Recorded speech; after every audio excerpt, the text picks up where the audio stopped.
Welcome to Putback on SNY's digital platforms. I'm Ian Begley, SNY NBA insider, and we got two great guests with us to break it all down. We've got Jake Fischer, national NBA reporter for Yahoo Sports. We've got Jonathan Macri, the dean of Knicks Film School. Be sure to get your comments and questions in below because we want to answer your questions, but we're going to start things off with the baseline.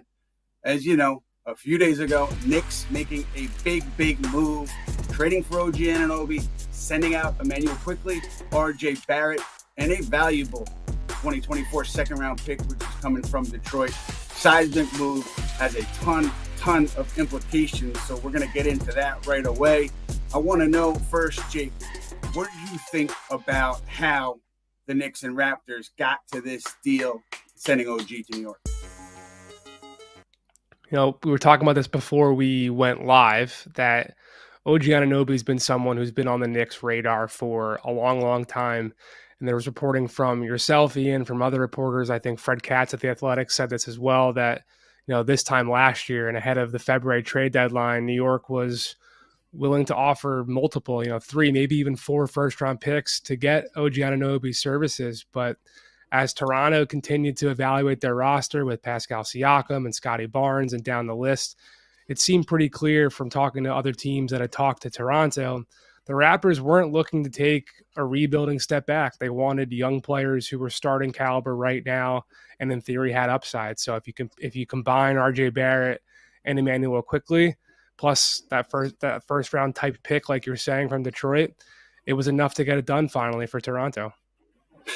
I do know, too, that at the deadline or prior to the deadline, that they had an offer that included Quickley and included, I think, more than one first. And obviously, Toronto just wasn't ready to move on then. And I know they but they told teams, particularly in Orlando at that G League showcase, that they were ready to make some moves. And I think it's multiple moves. So no one on this show would be surprised if Pascal Siakam is next. But, John, for you, what is your reaction now to the trade after we've seen 2 games and you've digested it a bit? Yeah, I mean, just in terms of the trade itself, shocked at the timing. Obviously, we're still in December. You don't really see these sorts of trades this early.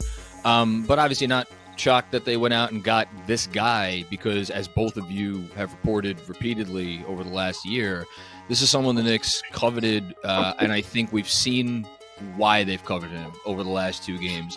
I think, look, there are challenges inherent in building a team or trying to build around a team around Jalen Brunson and Julius Randle, who are brilliant offensive basketball players, but defense is not their strength. To have, a lot of people have referred to OG as this, but a Swiss Army knife that you could really deploy in so many ways and shores up everything around him on the defensive end, including, moving DiVincenzo off of like the primary assignment. I think it kind of ties everything together, and you could just tell, like, I give the Knicks front office enough credit to know, or for them to have known, they were going to struggle with now 2 of their initiators gone. So you figure they knew that, still made the move. And, I'm sure we'll talk about it later. Maybe what else do they have in store? Right. And I think you look at OG, he's going to be a free agent this summer. I don't think there's any way the Knicks make this deal without high confidence that they get a deal done in the summer with OG Anunoby. CAA ties are obvious. Leon Rose running CAA before he came to the Knicks. 3 CAA agents on OG. I think it's Drew Morrison. I think it's Austin Brown, and it's Sam Rose, Leon Rose's son. So, the deal's going to get done. I'll go this far. I'm going to give away free money. The first person to send a reply to me saying OG Anunoby, I can give you $100 if he does not re-sign in New York. If he signs in New York, you don't have to give me anything. So it's going to happen. But then you look at, right, what's left and what's next. And I know that people over there feel that they have enough to get another significant deal done. And whether that deal is at the deadline or in the off season, I'm not entirely sure. But I think they feel good about a future with OG Anunoby, with Isaiah Hartenstein, and then seeing where things go beyond that. And I want to hear from you, Jake, though, about, because I think you reported about him potentially taking less money. I'm curious about that because that would be obviously a big win for the Knicks. It would be a big win for the Knicks. OG's situation has been top of mind around the league basically for 2 years now, dating back to when the Utah Jazz were getting ready to trade Rudy Gobert. I remember first hearing OG's name come up in that conversation when Toronto, this was before they ended up getting Jakob Poeltl last February, when Toronto called Utah about inquiring about Rudy Gobert, the Jazz told them we'd like OG back in that scenario. And I think the kind of floodgates open from there, talking about, he wanted a bigger role and ahead of his next contract, performance dictates your payday. And a lot of guys get stuck with that 3-and-D moniker. So, he was with Clutch Sports then. And then OG went through and had meetings with pretty much every major agency this offseason before he came to terms with and joined the CAA trio that you talked about, Ian. So he met with XL, he met with WME, go down the list. And in all those meetings, he was telling teams, I would like a bigger role.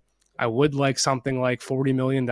However, if I could get to a primary market, and New York was one of them, I do think that is something that I think there's optimism around the Knicks that maybe they will be able to get him for something closer to a Jeremy Grant type contract, which is a lot, 5 years, 160, but that's a lot different than 5 years, 200 million that, let's say, a Detroit team right now that is so poor that the Knicks second round pick that they owe of Detroit can be looked at as a first rounder.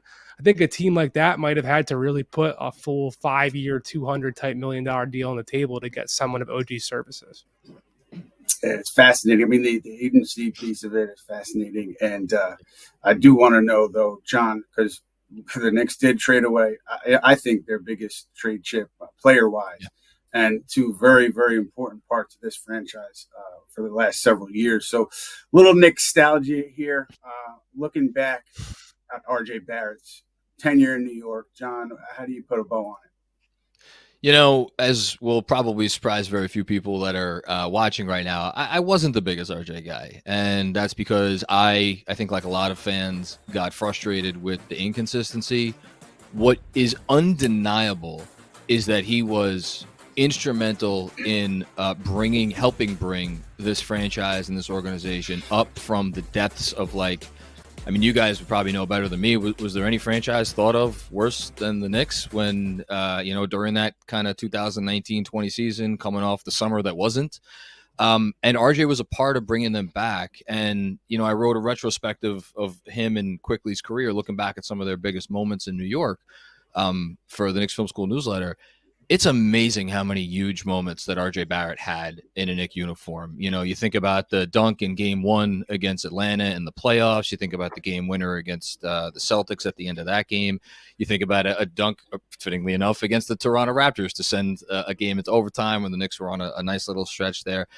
And so many more. He had a tendency to come up big in the big moments. So for as much as I think the book on him as an NBA player still hasn't been written, I think the further away we get from it, people will remember his time, pretty fondly in New York. Yeah, the one thing I would say is if we're talking about RJ and his Knick tenure, to me, you got to include that Cleveland series because he started off really poorly. He was, I don't know if he was hearing a lot of noise. There was a ton of noise from the fan base, from the media about he shouldn't even be playing. And the way he bounced back game 3 and the rest of that series, he was so instrumental in them winning that series. Just spoke to me about his ability to block out noise and to focus on the day-to-day. And that's incredibly valuable in New York. And I just want to add an addendum. John does respect everyone's feedback and opinions on RJ Barrett. So keep them coming. He respects it all.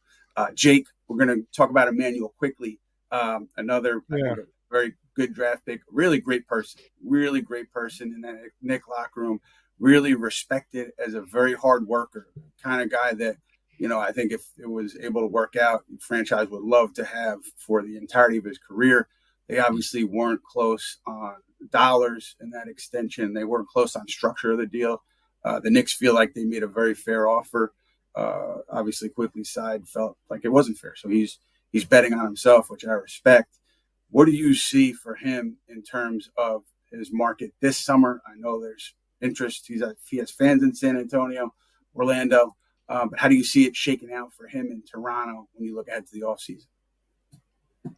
Yeah, it's ironic being that his situation now is pretty identical to what Jalen Brunson was dealing with in Dallas before he came to New York, where I went to the Knicks practice facility sometime last spring. I forget exactly what it was. It might have been late March, early April, because we sat down to do kind of a 6 man of the year push. And I remember him saying something to the effect of, I like the 6 man role. I'm happy to thrive wherever the team wants, but don't get twisted. Like, I do want to be a starter one day.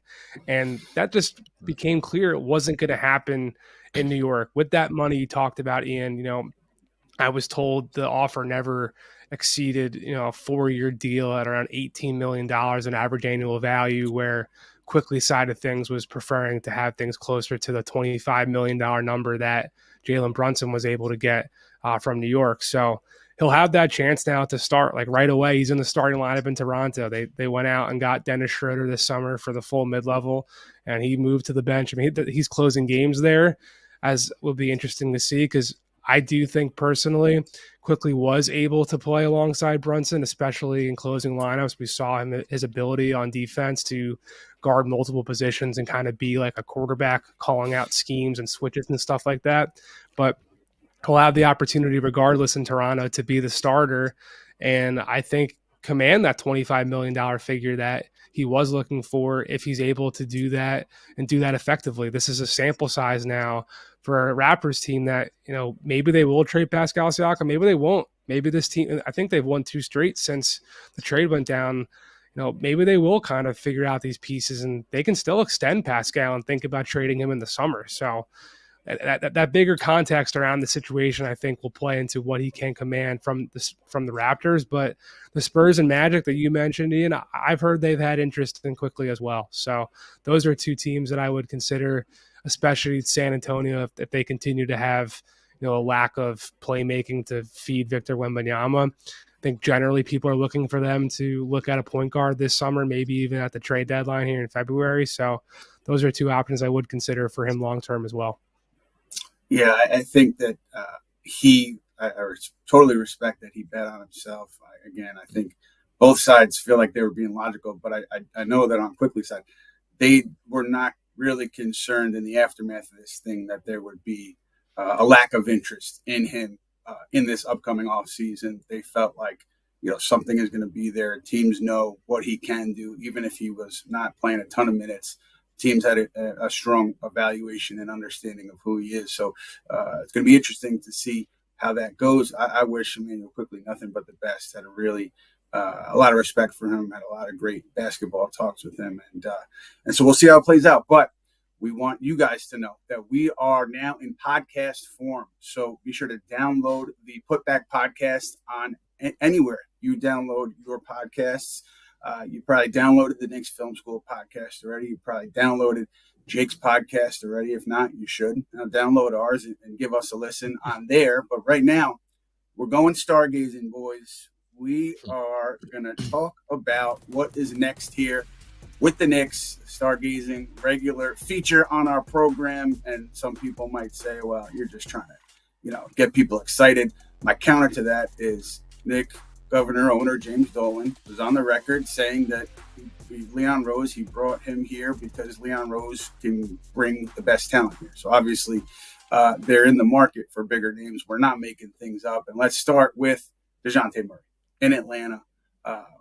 We know that Knick decision makers, I don't want to say decision makers, some Knick voices with influence see Murray as a really good fit alongside Jalen Brunson. I'm not sure if that has changed after the Anunoby trade. I haven't checked in on it. I don't know that, but I would assume that at the very least, you're going to continue to check in with Atlanta and see where it is. Jake, Dejounte Murray, do you think Atlanta eventually moves him? You think it's by the deadline? How do you think things play out in Atlanta? I think a lot of things are in flux there. A lot of things are definitely in flux with the Hawks.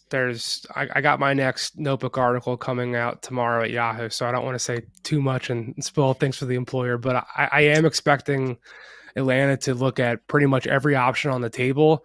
that doesn't include Trae Young and Jalen Johnson. They're rising forward, who, if you watched their game against the Thunder last night, the dude looked like a young Blake Griffin. He was unbelievable behind the back, transition plays and, dunking on people and throwing lobs. He's a heck of a talent. So I think from Clint Capella to DeAndre Hunter to Dejounte Murray, all those guys are going to be for the taking to bring it back to the Knicks. It's a curious fit for me. I know that there's going to be plenty of Knicks fans. I'm sure plenty of Knicks Film School listeners. And if you want to download our show, it's Ball Don't Lie from the Yahoo Sports Podcast Network. I think plenty of fans are going to be wanting to point at that lack of playmaking role, that lack of backup point guard. But I think the Knicks are going to give Deuce McBride some time. Malachi Flynn was a first-round pick. He's someone they can give a look at. And like with Dejounte, to me, it's just like a questionable, curious fit, being that the role you would bring him in to be a secondary supplement to Jalen Brunson is what he's doing with Trae Young in Atlanta right now, and it hasn't exactly worked out so successfully. So I know the contract is considered to be pretty good value with his extension that kicked in, and as the cap is going up, all that, but I don't know. It doesn't really get my juices so flowing if I'm looking at it from a New York perspective. I'd be curious if Jonathan thinks differently. Yeah, I'm happy you brought up that contract, because I remember when that was signed, I was taken a little bit aback, because it seems like anybody who's even remotely in the All-Star conversation, right? Like, let alone a guy who made an All-Star team under the age of 25, like kind of almost averaged a triple-double with San Antonio. He was an all-defensive player when he was younger. The fact that he would accept that kind of raised an eyebrow for me a little bit. And I think what it ultimately gets to with Dejounte, and this is not exclusive to him, I think there's a lot of really, really good players in the league you could say this about. Well, if you're not good enough to be a team's every possession on-ball guy generating the offense, and you're also not an ideal fit off the ball. And like, look, anybody could just go look up the numbers, the on-court numbers with him and Trae Young together, just the general numbers for Atlanta over the last 2 years since they got Murray. It has not worked. I know they had a nice win last night against Oklahoma City, but it's been underwhelming. He's not shooting it great this year. He didn't shoot particularly great last year. I'm not sure the fit is there. I completely agree with what you said, Jake, especially when you look at, Dante DiVincenzo is their starting two now. I think he's fifth, maybe sixth in the league in spot up threes, and he's shooting them at a blistering pace, like 44% on the year, and that's after a tough start. Murray's outside the top 50 in total spot up threes, or catch and shoot threes, excuse me. And his percentage is just kind of ho-hum. So with all due respect to what we have very clearly seen in the first two games without Quickley, which is that their bench is lacking seriously in some playmaking, does that need move the needle enough where you're going to go out and get a Murray for whatever it's going to cost? And obviously you guys would know better than me about that, where, might there be a smaller option or something that doesn't cost quite as much in terms of assets that would make a little bit more sense? Because I'm like you, I don't love the fit with the starting five. Yeah, fit question's interesting. We can debate about it. No one is questioning my guy Matt Spenley's fit with our show. He's the best. He's our social media guru, and he's got a fan question for us. Matt, what's up? Thanks, Ian. Always making me feel so welcome every time I pop on. Yeah, I really appreciate it. It makes me feel special. All right, Austin Ryback on YouTube is asking, it's early, but it's clear the Knicks now have a clear lack of shot creation off the bench. If you watched the game last night, I think that was clearly the glaring issue. Tibbs has been staggering Brunson or Randall, which he has done very little throughout the season. But when you're watching and it's Deuce McBride, it's Josh Hart, it's, they're clearly lacking there. So Austin's asking, who are the realistic deadline targets that we can potentially look out for at the guard position while the deadline approaches, Ian? Yeah, I think the name that people throw out is Malcolm Brogdon. And I don't know what the cost for a Brogdon would be. He believes is under contract for next season, so that's also a consideration. Tibbs' favorite, Alec Burks. I know he's not having a great season. I don't know the interest level there, but I'm sure he could be gettable. Bojan Bogdanovic is not necessarily bench help, but he's a player that I think Detroit will be open to moving because of where they are and where he is. And so the Knicks have had interest in him in the past, but I don't think there's an obvious fit there. I think Killian Hayes is a guy who could be available. So you look at those names and maybe DeLon Wright and Washington. I think the Washington situation is interesting because they obviously will be open for business. However, I do think in a big picture sense, I don't think the Knicks are going to give anything up that would put them in jeopardy of not being able to do a bigger move.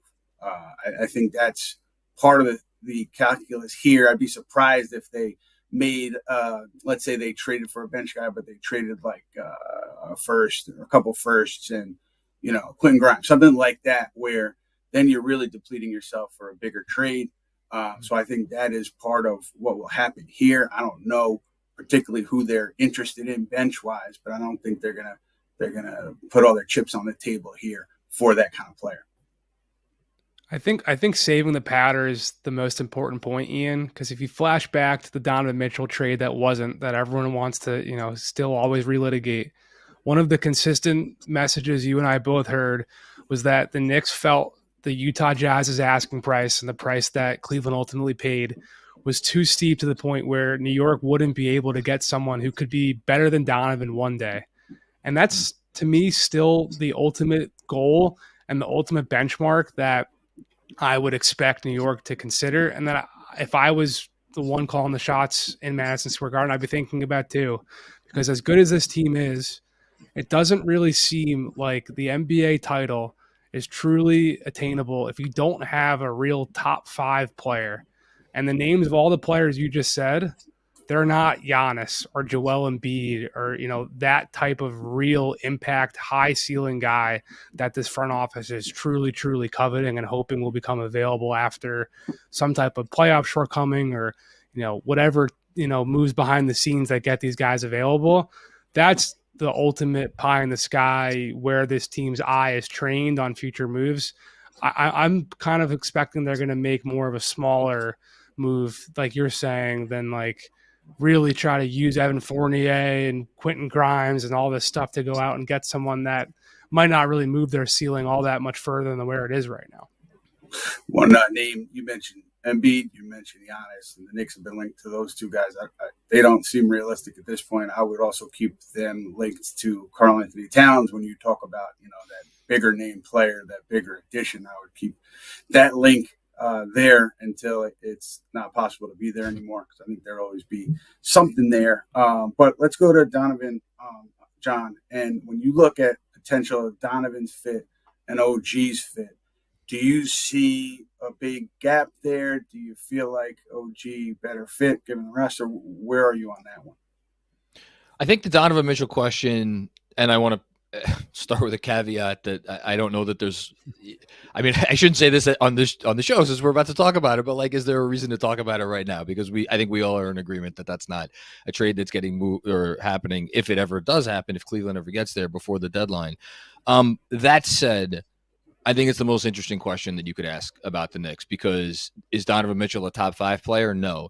Is he a top 10 player? Honestly, if you really sit there and you go through the names, I would say no. Is he one of the top 10 offensive basketball players in the league? I think there's probably an argument there. And I think what it ultimately comes down to— Jalen Brunson? I mean, look, if you look at their playoff performances, the last 2 times they faced each other, I think there's an interesting discussion to be had there. That said, what he is able to do off the dribble behind the arc, and I say this in full respect to the, not a jump, a leap that Jalen Brunson has taken in terms of his pull-up shooting this year from 3. Had a nice night last night from behind the arc. Mitchell is still a tier above there, and I think adding that sort of player who could obviously also penetrate and do all those sorts of things, there's value there. My 2 biggest questions, honestly, the one of them is obviously defense, and I think OG helps, and you get back a healthy Mitch, maybe you could make it work, right? The bigger question for me is, teams that win the championship, and if you go out and you trade for Donovan Mitchell, you're doing so not because you want to be a pretender, you want to win the whole damn thing, right?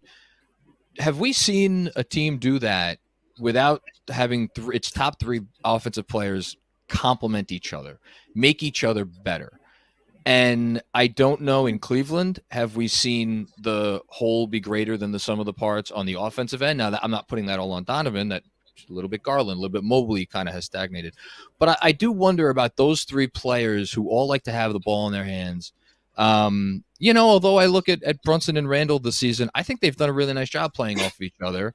And I think Tibbs, dare I say, might be a little bit more creative than he gets credit for. And he's made this sort of situation kind of work before, if you want to look at Minnesota, when they had all their guys healthy that one year, I mean, they were kind of cooking. So look, I would talk myself into it. I'll tell you that much. But I don't think it's the sort of thing where you could say, oh, absolutely not, or absolutely yes. I think there's nuance to the conversation. Well, let's jump into the here and now, because to me, this current Knicks team is fascinating. You guys mentioned Deuce McBride earlier.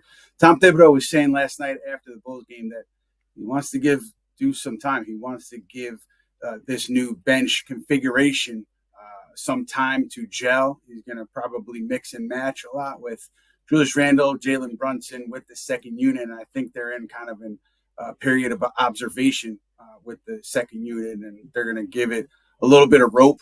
Malachi Flynn, ankle injury. Tibbs said he came to New York with the ankle ailment. I think Tibbs said he's been on the court, so maybe he's getting closer to playing. That's another interesting element there. But this team, as currently constructed, you look at the rest of the East, I still see them at a tier below Milwaukee and a tier below Boston. But if those two teams are healthy, that's the big caveat. Jake, where do you see this Knicks team in the bigger hierarchy of things in the East? Yeah, if you want to think about it through that lens as well, when you get to the playoffs, when you do go up against Milwaukee and Boston, Jalen Brunson's playing 44 minutes a game. So I'm not sure how big of an issue the backup point guard spot really is going to be come that time of year. Like the McBride, the Malachi Flynn, potential position battle here. Like that's about eating innings during the regular season. When it comes down to it, to go against a Milwaukee or a Boston, you're going to need Jalen Brunson hot from three like he was the other night. You're going to need Julius Randle getting to the line and finishing. You're going to need Dante and Josh Hart and OG knocking down corner threes and all cutting off the ball. Like I think the Knicks have enough talent and enough grit to be able to take either of those teams to a difficult second round series. I do think they are a step behind in terms of, that top six of Boston is something else. Milwaukee, I think ultimately the Dame and Giannis 1-2 punch is probably a little bit more than what New York has. But when you look deeper down in the rotation, that 7, 8, 9, the fact that Tibbs has routinely gotten a gritty, full-out effort from this group since the moment he stepped foot on that sideline. I do think none of those teams are going to want to see New York in the playoffs, and I do think they're going to have a fighting shot, like emphasis on fighting, because this team is going to fight. They're going to scratch and claw and bully and cut and dive on the floor, and they might end up giving one of those teams a real scare. I think it's possible. Matt Spenley, we're going to you. Fan question. What do you got? All right, guys. Nelson Bonilla is asking, what's the chances of losing Isaiah Hartenstein to free agency this summer? So Hart's going to be a free agent. I think a lot of Knicks fans would like to see him back. He stepped up enormously with Mitch out. And, John, I want to ask you this, because when the Knicks got Hartenstein, I think the first thing that we heard was, his passing from the pivot is fantastic, and that's going to be a huge skill that they can potentially utilize. But I think defensively, especially, his growth this year, more so than any other, has been, tremendous. So your thoughts on him, and then, kind of everybody on if you think they should bring him back, if that is even feasible given their cap situation. Yeah, I mean, it's funny you bring that up about the passing, because finally, there's fans that have been begging for it for over a year. Tibbs got in front of the mic the other day and said, I kind of like the idea of using Isaiah Hartenstein in more of that sort of role. It's like, okay, it took us a while, but we got here. And I think maybe you'll see that more moving forward, especially now that no Quickley, no Barrett. Defensively, man, he has no conscience. It doesn't matter who you are, how much of a head of steam you got coming through, and he is able to get his hand on, some of these dunk attempts with a regularity that is almost staggering. The biggest compliment I could give to Isaiah Hartenstein is that the Knicks lost a guy who was on pace to make an all-defense team, in my opinion, in Mitchell Robinson.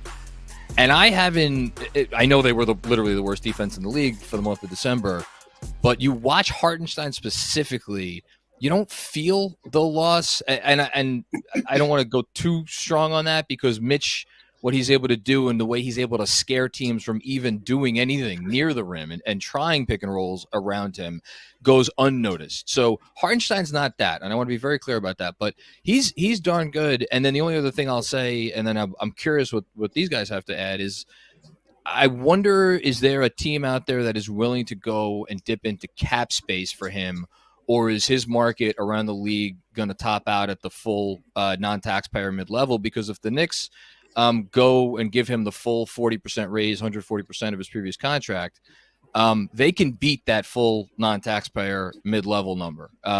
So I wonder, is the market that going to be that robust? I mean, it's a center, so you never know how the position is going to fare in free agency. But yeah, Ian, I'm curious what you have to think about that.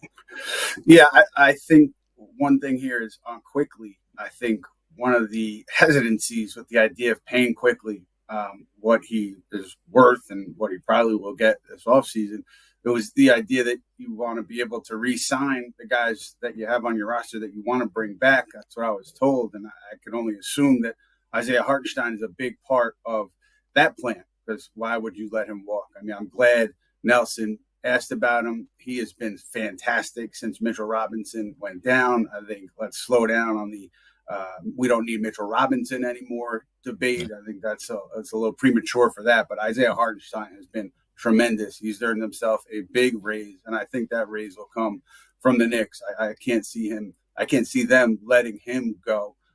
But with that, we are going to go. So thank you so much to Jonathan Macri. Thank you so much to Jake Fischer. Be sure to check out Jake's work on Yahoo Sports and Jonathan's work Knicks Film School. We are going to be back Wednesday at noon, next edition of the Putback.